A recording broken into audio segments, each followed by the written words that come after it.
Alrighty, welcome back. Another episode of Post-Fades Cheesesteaks. Joined, of course, by Dakota, Timothy on the other end, on the cloudy London as we were just discussing. But how are you doing otherwise?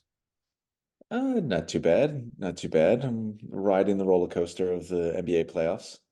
Hmm. Um, Currently we're it's right before the drop, so we'll see. I think you know what this team I have no idea where we're going to go next. Do you think we No idea. ultimately pull this off, or this is just fool's gold? I mean,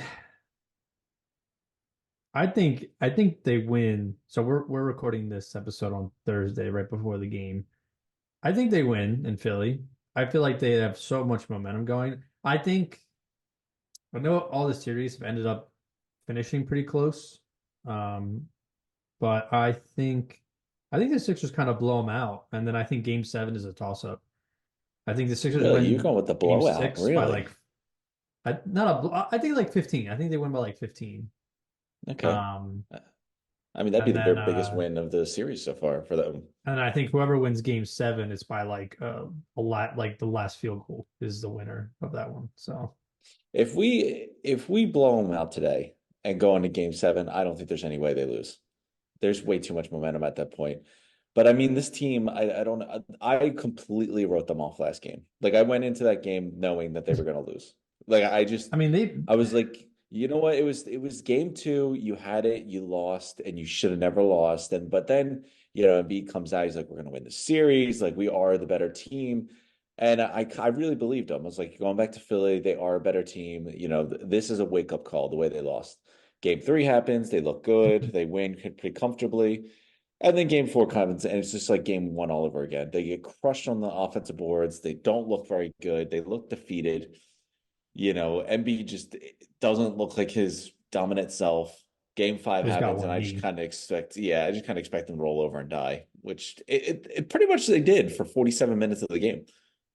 They were in it until the end, and then they fucking tried to throw the game away, and then they came back. To be fair to the Knicks, they also tried throwing the game away, ultimately Well, they costing did. themselves. It was a wild sequence.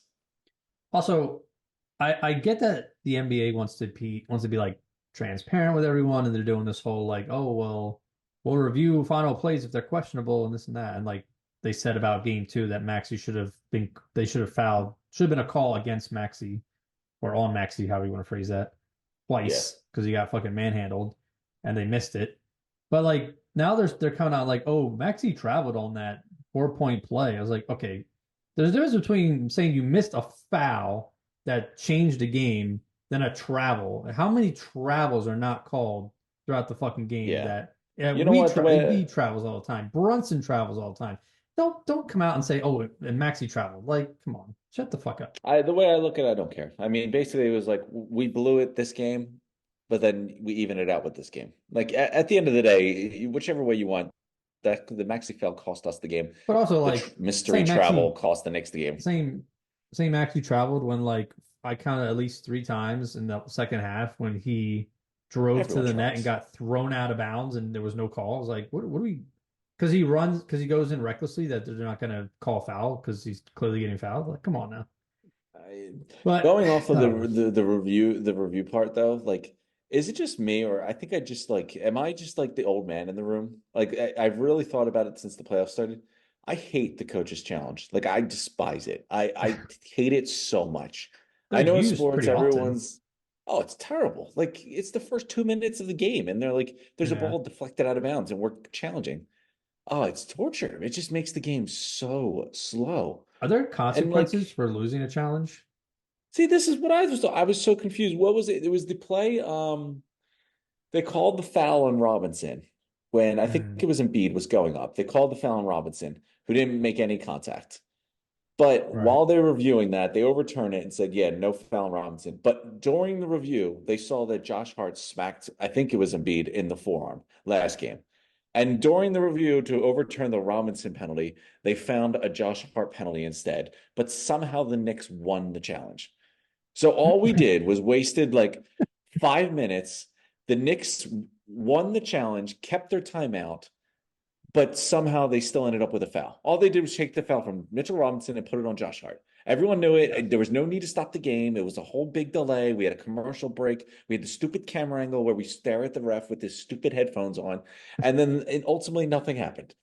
It was still a foul. The Knicks kept their timeout. Somehow you get rewarded for I don't know, your player's still getting called for a foul, and they kept their challenge. It's such a stupid concept. I can't stand it. What are your thoughts here? I well, I don't know if you lose a timeout if you lose a challenge. I don't know if it's like how in the NFL how it works like Well, the that. Knicks kept But their timeout because they won the challenge technically. yeah. I I think there needs to be like some kind of like I don't know. I think like in like precious moments, like there should be an opportunity for like I mean, look at baseball. Baseball has benefited from the review. Like how many games that's affected. But I think it should be in Yeah, there. I just don't think it's like these stupid common foul stuff like shouldn't be wasted on that. Like it should be for something more serious. I don't know how they would evaluate like, oh, it has to meet this certain maybe only in the well, it's last just 5 minutes of the game. I don't know. I don't know how they would do it. honestly, yeah, I wouldn't mind that. Like, I don't know. It's just stupid to see like coaches just call challenges 2 minutes in the game. Like Like yeah, like the last 5 minutes you, of each half or something. I don't know. I despise it. I hate it. That and the flagrant foul reveal. Like I don't even understand like you can't just accidentally hit anyone. Like you accidentally hit someone, it's a flagrant foul. Even if you have no intent at all. It's just it happens. Now, I know I'm a biased Sixers fan, and if I was a Knicks fan, I probably would be screaming at the TV that it'd be flagrant foul. But the way I saw that flagrant, then they reviewed on Embiid is like Embiid was getting bumped, and when you get bumped, your body changes its direction. So he's swiping for the ball, so he's actually he hits his face instead. I don't Yeah. like Like his hand's I going towards like the ball. I don't know how you call flagrant on. It's like incidental incidental contact. I'm like, I just don't. flagrant one Whatever. is the worst rule in basketball. The flagrant one rule is so It's dumb. It's like this was a hard injury or hard foul or they made some contact. Too I think it's much. soft. That's the It's the too problem. much for TV foul. It's the one that makes it like, you get the instant replay, the whole crowd goes nuts. It's instantly a flagrant one. It's just so dumb. Like you should have a flagrant foul or like a flagrant two, or you have a common foul. Like The sometimes there's problem hard fouls. So what? the problem with this series is like I think it's been fun to watch, but also frustrating as a fan of both teams. But I Oh, it's do brutal. like that they let them play. Like it's been aggressive. It's been a, rock'em sock'em game with not too many fouls. But like they're like end of game, you have to like just because you've been letting them play, like these no calls decide games. Like you, if it's a clear as day foul, you have to call it. I don't care if it's against us or Oh, for us. Like I think they need to be called. I, The difference between letting I them think play it's and more being too like, rough.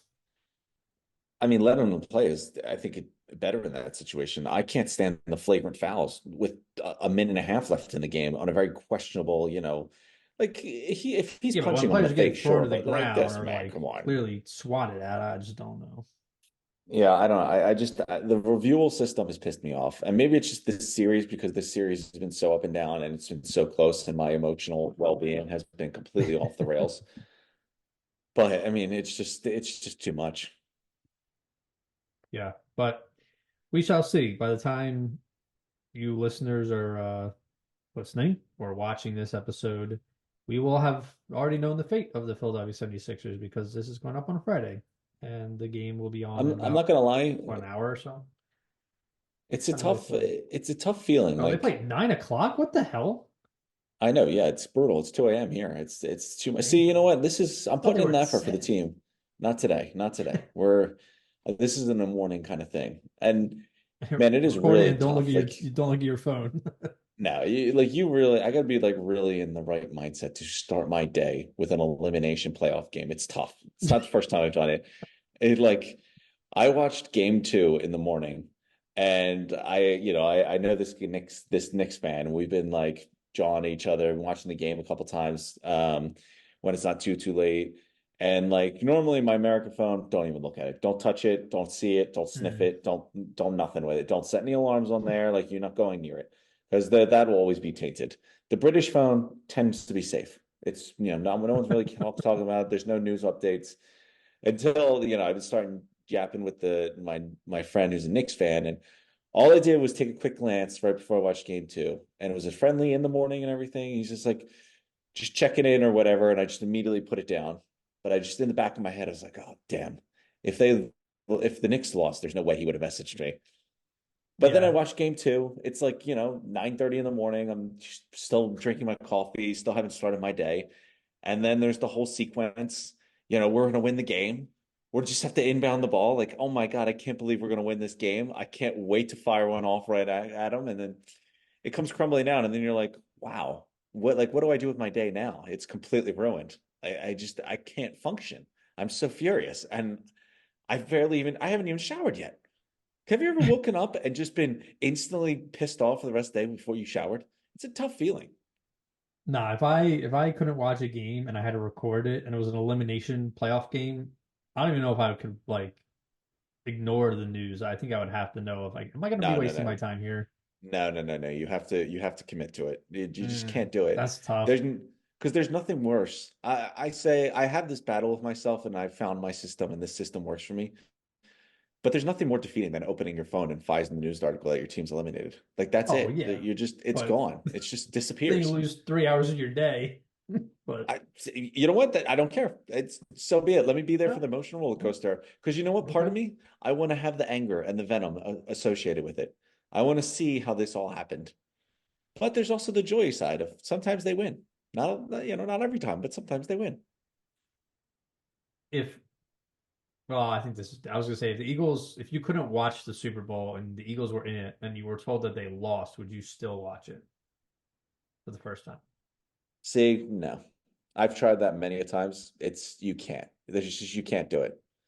Hmm. Live sporting events, you are unwatchable if you know the ending. Honestly, I've done it 100 times. I thought it'd be easier. It is unwatchable because nothing is exciting. There's no enjoyment or excitement to it. That's true. Well, I You mean, could unless see they're like, going too well, and you're like, all right, when does it fall apart? Like, yeah, see, but that's kind of how it is. Like, I mean, it takes you back. hmm. Remember when we were in COVID and everyone was rewatching sports and it was terrible? Like, it just never They had have the fucking same like like. competitive darts on every Yeah, channel. but like you had like the replays of sports they would put on replay finals and everything. It's just not the same. Like you could see a guy, drill a half court logo shot in the second quarter, and you're like, doesn't matter. They lose anyway. Doesn't really matter. Yeah. You're not feeling the excitement. Like you're not buying in. Like I'm like I was cheering. I was on my couch slapping, like screaming. I was like ready to go, watching it at game two. Had I known they were going to lose that game, it would have been a little more painful seeing how it had unfolded. But it would never have moved me. Yeah. It's well, you're the one that wanted to live in London, so It's Listen, man. This is the work. This is what I'm doing for this team. They've trying to think. they When did should I stay up? I they stayed up should for have game given you one of three. those free tickets. Yeah, I stayed up seriously. I stayed up for game three. I stayed up for game four. I did not stay up for game one and two. I started game one. I didn't finish it though. Game two, I just watched the whole thing in the morning. Once game two happened, I was like, you know what? Fine. I'll do my part. I'll stay up all night for these games. If that's what the Sixers need, I'll do it. Putting more of my money where my mouth is. Shit, I'm it's 9 o'clock for me, and I don't even want to stay up because I'm fucking beat from work this week. But hey, Oh, don't give me your nonsense. I'm kidding. But anyways, go Sixers. Hopefully they pull it out. So Um, you're thinking let's blowout. That you're locking that in? not a blow. I think they win like by 10 to 15 points, and then Game Fair Seven enough. ends up being like a nail biter. I'm still coin flip. I went into last game truly thinking there was no way they were going to win. I was surprised they pulled it out. I'm a coin flip now. I'm at the point where last game, no doubt they were going to lose. This game, coin flip. If they win tonight, they're definitely winning game seven. I mean, the Knicks are a weird team. They're like if we shut down Brunson, then the rest of the teams just steps up. But if Yeah. Brunson is Uh, scoring 40 points, like the rest of the team's kind of I don't know. but If you could I just don't bring know. Brunson down to 30 points per game, you would have swept the Knicks. Yeah. I mean, he does the same move every time he like drives in and he does a little deke out and then he does a little almost like a fadeaway every shot. I'm like, how can nobody just fucking defend this already? Yeah, But I give him props, he's a good player. Give him his props, but No, he's a great player. Yeah, the Knicks are not a great team. They stink. No, they're scrappy. They're a good cohesive team that they don't have that standout. I mean, hell, the Bucks are they won without Giannis and Dame the other day, so shows you don't See, always need stars, but that's a good team though. Like the Knicks, mm, they're a team that needs 20 offensive rebounds to win a playoff game, which unfortunately they've been doing. Or they need you now to like just shoot yourself in the foot at the end of the game to win a game, which we've also done. in hindsight, there was that rumor might have been this past summer before he got traded to Milwaukee, but that the the Portland Trailblazers wanted to trade Dame to the Sixers, but needed Maxey in the package. Aren't you glad we didn't do that? Oh yeah, without a doubt. Without a What doubt. a gamer. We even He's talked about awesome. that yet. He's man, the leaps and bounds he's took this year is incredible. Now I was screaming at my TV when he missed both free throws, but then he made up for it by hitting a Oh, three I and then completely getting fouled forgot. and making Completely it, forgot. and then the fucking half court game It tire. didn't matter. Man, he came up nice when it was big, Gamer. He's man. gamer. Hey, put it this way, Kyle Lowry went 1 for 2 on the last two sets of his free throws in game two. And that's a why you got Kyle Lowry kind of moment. And he's been not looked great. But man, Tyrese Maxey, I mean, he's like single-handedly willing us to the next round. It's incredible. But I mean, we'll see. This team is so flawed, so I don't know. Even if they do manage to beat the Knicks, I don't know where they're going. But just win this one. I just get out of the first round. Just win one. You can get eliminated in the second round like you normally do, but let's at least get out of the first round. We shall see. Like I said, this was supposed to be a Eagles draft pick episode, but Well, got Tyrese off. I Maxey mean, hit hey, a shot playoff at hockey, halftime or playoff halftime. basketball. Phillies are Also, the first one to 20 wins. Oh, not to Phillies are fucking killing. I mean, they played like absolute garbage teams the last yeah, month, but you got to hey, beat who you win's a play. win. You know, what are you going to do? Yeah, first of 20 wins. Their entire pitching, well, their ERA and like two other stats were like number one in MLB in April for pitching stuff. So they're killing it. Hey, They're doing really well. hey, let's keep going. Technically, the White Sox But are a professional team, so you know you're beating they professionals. are, yeah, they are. But I was gonna say Knicks. I mean, New York fans. I don't know if Knicks fans are also Islander fans, but they've been go. I think their Islanders are eliminated now, but they Yeah, tough twice go of in it. their series. I think it was the Hurricanes. Twice in their series, they were winning in the third period and let up back-to-back goals in less than 10 seconds to lose the lead twice in two Yeah, different games. That's yeah, pitiful. that's a How do you tough let that one. happen? That's a tough one. That's Uh, I'd be I don't even know how I would react. First time you're like, oh yeah, wow, that's incredible. Second time you're like, I'm done. I'm cut the yeah. cords. The second time actually would have brought like emotional pain. Tears. Like the first one would have been tough Tears. to get over, but yeah, no, emotional pain. I'm either like screaming or crying. Like it truly would have not been well. But I digress. So Eagles riding like the Phillies wave here had a phenomenal draft. Yeah, they did. Um, I really did not think Quinyon Mitchell, cornerback out of Toledo, was going to last all the way till 22, but he did because every team wanted a quarterback, and the Atlanta Falcons are a questionable organization. But yeah, I really like it. I was going to be happy with him or the guy from Alabama. So, but I think Yeah, Quinyon, I think he has a he's a better prospect. Um, the only thing I was a little worried about was the fact that he played for Toledo. So he yeah. wasn't facing, elite level competition all the time. But at the Senior Bowl, he was killing it. So that's a shining spot. And Yeah. I mean, his it's measurements a are lot of great. His things. speed is phenomenal. So Yeah, it's a lot of things to be excited for. I mean, there's really not many digs, especially the value. Like you can't argue with it at oh all. yeah. Were you more Him surprised fell to 22 or that DeGene fell to what, 40? more surprised that Cooper DeJohn fell all the way DeJohn. to John, yeah. DeJohn. All the way to That's I don't think that's how you say that. no, I What know, but that's what people are he's been in saying. Philly for a week and now he's DeJohn. Yeah, Cooper John. Um, but he no, I was shocked. I thought some team was going to grab him at the end of the first round, and Eagles. Well, I mean, I watched some of the behind the scenes tape stuff, and it sounded like the Eagles like were fucking blown away that he was still there, and they were like, "Yeah, we wanted to take you last night, and I couldn't believe that you're still here." So, but I Yeah, it was very surprising. reminiscent of like Lito Shepherd, Sheldon Brown. So I was very excited about this. I like both of them a lot. I thought for So sure, like he had a lot of value, like where the NFL is now, like covering tight ends and running backs out of the backfield is so big. Like someone like DeGene who has that versatility, plus the fact that the return game is now back to relevant, yeah, with his return ability. I really thought he was a first round guy. I was shocked that he fell all the way to the second round.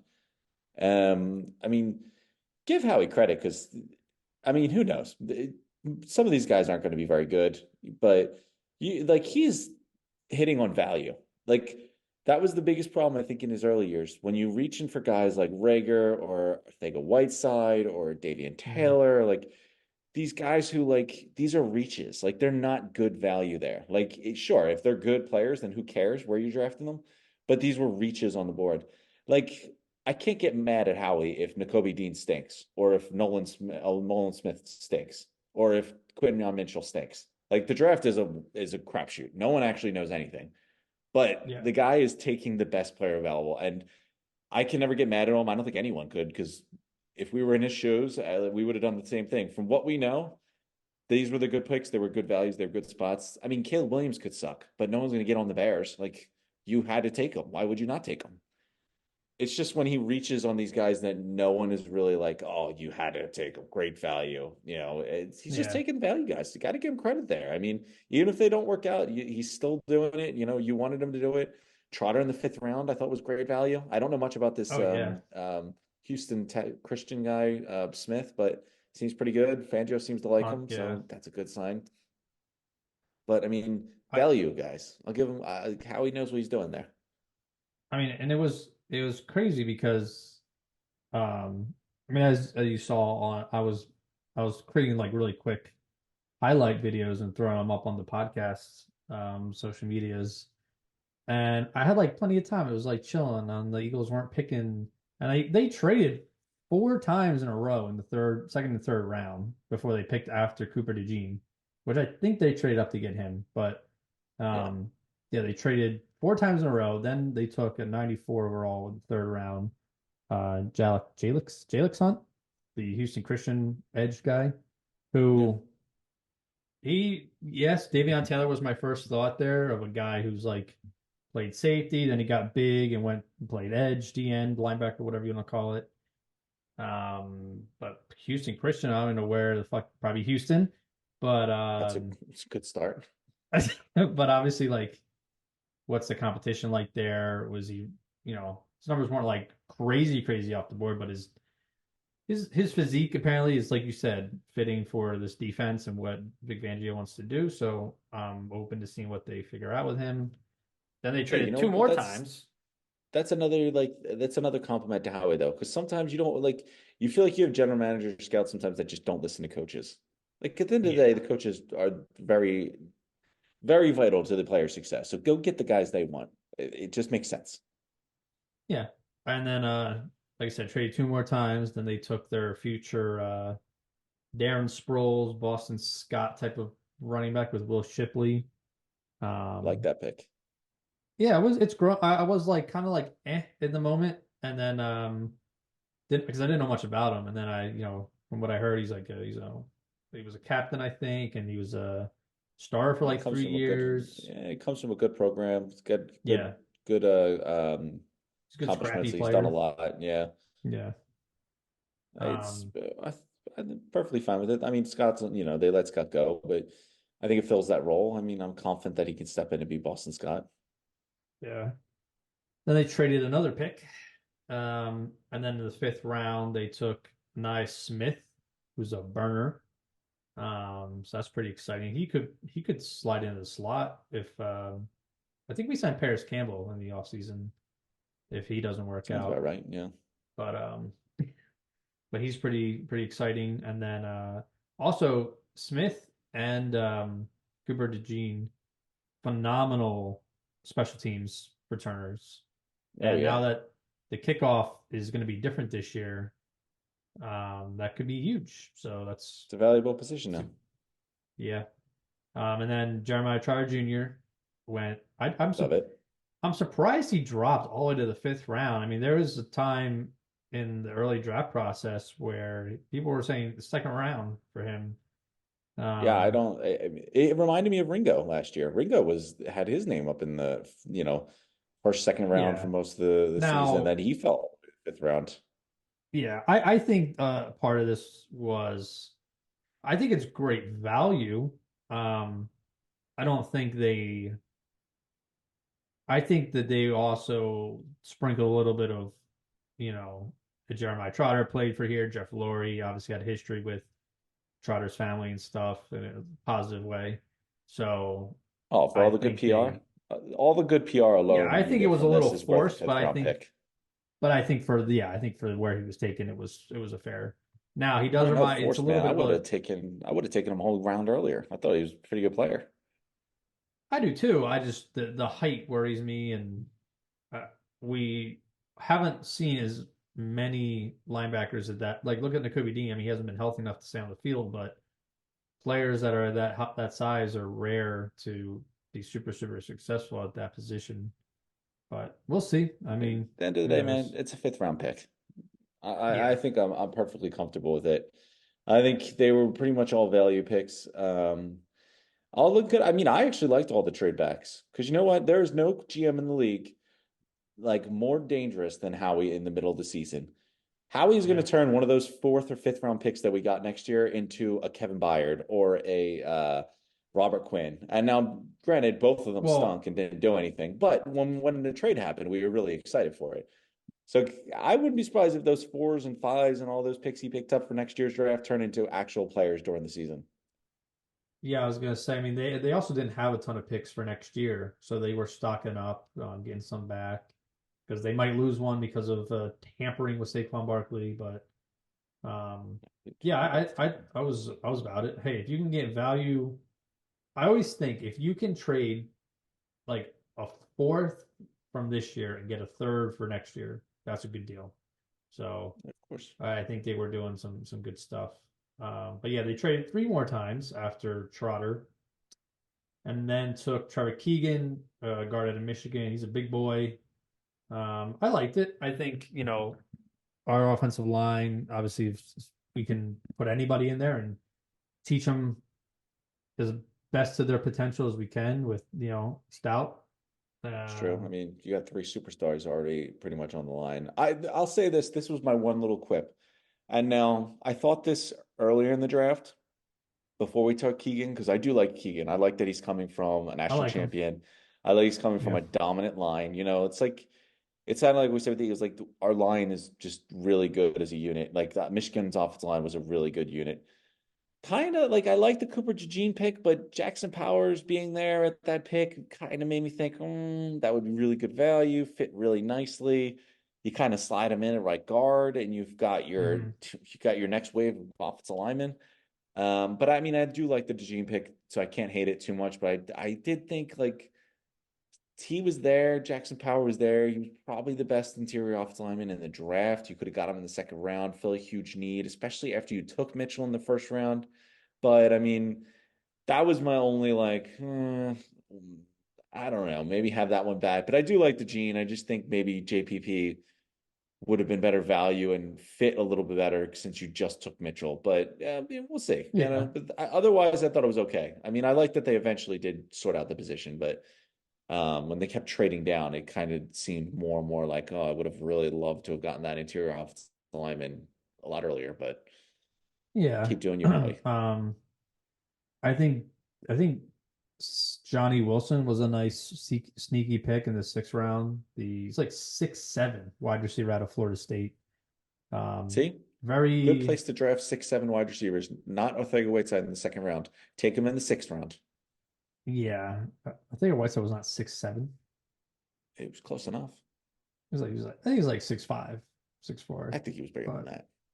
funny enough, I actually was watching the Eagles put out like a thank you Boston Scott highlight, which shout out Boston Scott, who was signed with the Rams. He was a No, great fun Eagle. player to have on the Great Eagle. Eagles. He was a people like he could always like he could walk into a bar and people would buy him rounds. Like Oh, he's it's he's great. I got it. mean, Yeah, he was a nothing great bad guy. to say about him.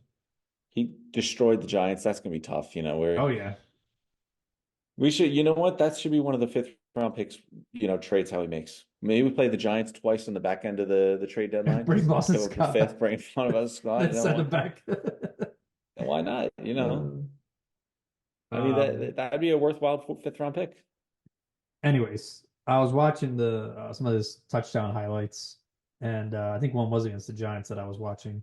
Well, there were many against the Giants, but there was one they were like must have been like the 5 yard line, and they handed it off to Boston, and he went he took it off tackle, I think, to the left, and you see Arthega-Whiteside like just absolutely whiff on a block.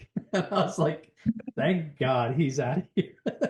Yeah, that But that does surprise you. I think a Whiteside, by the way, is 6'2". I wasn't even close. I don't know why I oh yeah, thought he was you were 6'6". tripping. I don't know what you were. I Maybe was I was just like, trying to was he tall? I was like, I don't know. post justify the pick even more. The fact that maybe he was 6'6". Couldn't have possibly missed up on Hey, that.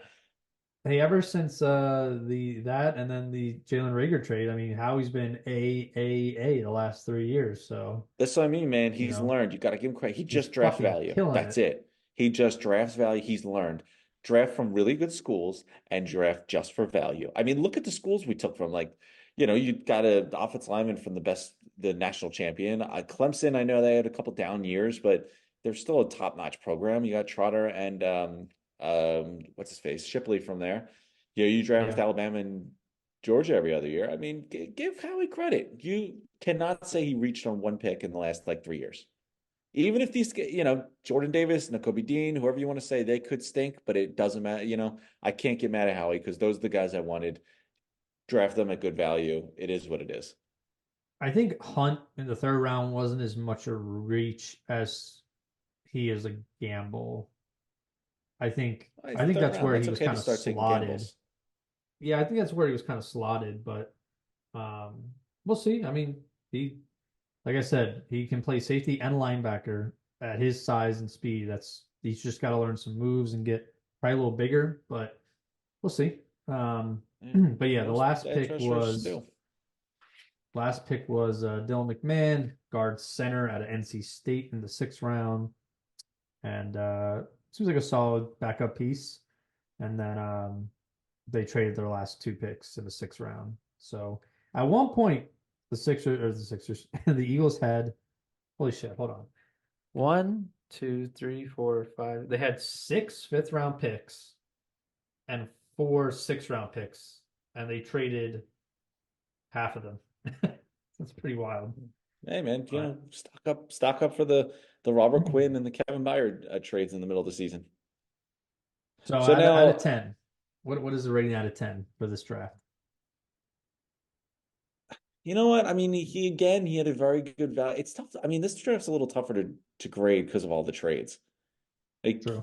there wasn't really anyone at the point when they trade. I mean, it was later in their draft, but there wasn't like, oh my God, how could you have not taken this guy? He's on the board kind of movement. But I really don't see any issues. I mean, like I said, I had the one, you know, raised eyebrow over the DeJean over the JPP pick, but not necessarily a knock on DeJean pick. It's more of a, leaning towards I think JPP right there was value. Maybe you don't miss out on. Um,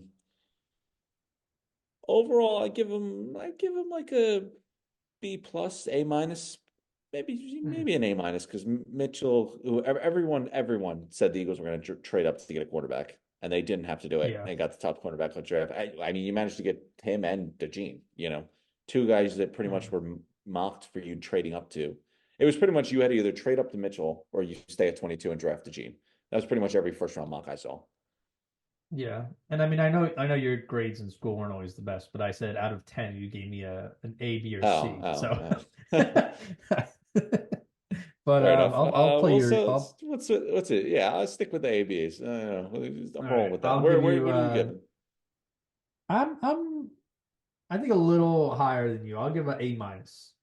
I think Okay. um I think I would have liked um I like taking a gamble on a player like Hunt because you have, edge rushers already that are gonna be playing for you, but I would have liked maybe an O lineman there to really because I mean Lane's getting older.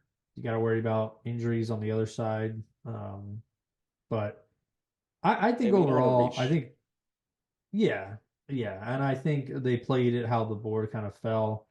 I think, I mean, from what I read, they got insane value on a lot. Like Smith from Texas A&M was a drop. Jeremiah Trotter Jr. was a drop. Will Shipley was supposed to go in like the third round. So I think they got really good value for where these players were taken. Um, I'm glad they took some wide receivers. I still, I don't know. We'll see. I do like the double corners in the first two rounds was phenomenal. I love it. Um, but yeah, I think I'm not mad. Like, there's not really anything I can really nitpick. Like saying an A minus is just because it wasn't Yeah. perfect. You know what I mean? I mean, it's just the trades make it really hard to grade, to be honest. But Yeah. all right. Oh yeah. Well, Plus they got trades for next year. So the biggest one now, the biggest position group that's going to be keep an eye out in the summer, and I'll just ask you, who of this group is not going to be on the roster? Because now you got Slay, Bradbury, Maddox, Ricks, Ringo, DeJean, Mitchell, what's his face, Gardner Johnson, Sidney Brown. Like, who here is not making the team? Because not all of them are going to be on this team. well, to end the episode, I think I mean all those there's obviously gonna be multiple of the names you listed. Excuse me, but I was saying this to Nick. I really think that Maddox is probably the odd man out. I don't think they can cut Bradbury with his contract. I don't think it'd be smart, but I think Maddox is just not going to be fully healthy, all the way as we saw him when he was at his best. And I think these young guys are going to take his spot. So I think Maddox is the odd man I out. think DeJean's ready to take his spot right now. He's going to take Reed Blankenship's spot, but Oh, that's true. Oh, Reed, yeah, I forgot to put him on the list. Yeah, we'll see. We'll see. yeah. Well, Oh well. Good draft. go Hopefully the Phillies, Sixers keep us alive. go Sixers. Go Phils. All right. Peace. Peace.